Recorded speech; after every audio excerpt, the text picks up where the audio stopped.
Friends, എല്ലാവർക്കും നമ്മുടെ ചാനലിലേക്ക് സ്വാഗതം. നമ്മുടെ ചാനൽ ആദ്യമായാണ് കാണുന്നതെങ്കിൽ താഴെ കാണുന്ന സബ്സ്ക്രൈബ് ബട്ടണിൽ ടാപ്പ് ചെയ്ത് ഓൾ എന്ന ഓപ്ഷൻ ഇനേബിൾ ചെയ്യാൻ മറക്കല്ലേ. ഈ ചൂടുകാലത്ത് ദാഹം അകറ്റുവാനും നോമ്പുതുറയ്ക്ക് കുടിക്കാനും ഒക്കെ ആയിട്ട് ഒരു അടിപൊളി വത്തക്ക ജ്യൂസ് തയ്യാറാക്കിയാലോ. അപ്പോൾ നമുക്ക് നേരെ വീഡിയോയിലേക്ക് പോകാം. ആദ്യം തന്നെ ഒരു മിക്സിയുടെ ജാറിലേക്ക് ചെറുതായി കഷ്ണങ്ങളാക്കി വെച്ചിരിക്കുന്ന തണ്ണിമത്തങ്ങ വെള്ളം ചേർക്കാതെ അടിച്ചെടുക്കാം. അടിച്ച് വെച്ചിരിക്കുന്ന തണ്ണിമത്തങ്ങ നമുക്കൊരു അരിപ്പയിലൂടെ അരിച്ചു മാറ്റാം.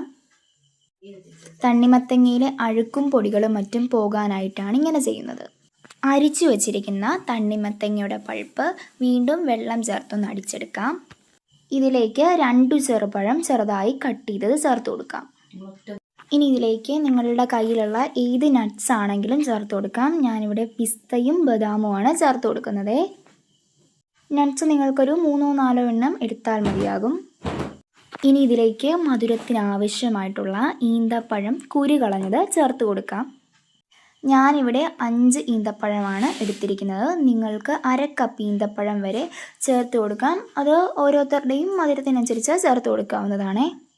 നിങ്ങൾക്ക് ഈന്തപ്പഴത്തിന് പകരം മധുരത്തിന് ആവശ്യമായിട്ടുള്ള പഞ്ചസാരയാണെങ്കിലും ചേർത്ത് കൊടുക്കാവുന്നതാണ്.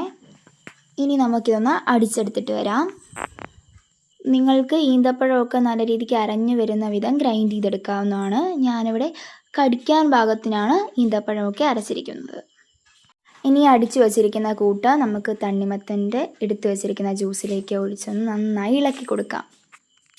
അപ്പോൾ നമ്മുടെ തണ്ണിമത്തൻ ജ്യൂസ് ഇവിടെ റെഡി ആയിട്ടുണ്ട്. ഇനി നമുക്കിതൊരു ഗ്ലാസ്സിലേക്ക് ഒഴിച്ചു കൊടുക്കാം. വിരുന്നുകാരുടെ മുന്നിൽ താരമാകാനും ചൂടുകാലത്ത് ദാഹമകറ്റാനും നോമ്പുതുറക്ക് കുടിക്കാനും ഒക്കെ ആയിട്ടുള്ള നമ്മുടെ തണ്ണിമത്തൻ ജ്യൂസ് ട്രൈ ചെയ്ത് നോക്കിയിട്ട് എല്ലാവരും നിങ്ങളുടെ അഭിപ്രായങ്ങൾ കമൻറ്റായി രേഖപ്പെടുത്താൻ മറക്കല്ലേ. അപ്പോൾ താങ്ക് യു ഫോർ വാച്ചിങ്.